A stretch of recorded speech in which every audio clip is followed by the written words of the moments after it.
തൊട്ട് വേട്ടക്കാരൻ ഉണ്ടായിരുന്നു.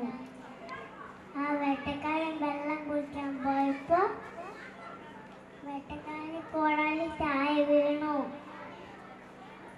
കോടാലി താഴെ വീണപ്പോൾ വേട്ടക്കാരൻ കരഞ്ഞു. കരഞ്ഞപ്പം വെള്ളത്തിലുള്ള മലക വന്നു. മല വന്ന് കോട എന്ത് വെച്ചിന് തോറ്റപ്പോൾ പറഞ്ഞു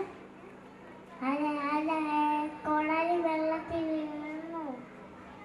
കോടാലി വെള്ളത്തിൽ വീണപ്പോൾ മലക്കൊരു കോടാലി കൂടി കൊണ്ടുവന്നപ്പോൾ ആ കോടാലി കൊടുത്താൽ അത് പരിഞ്ഞു.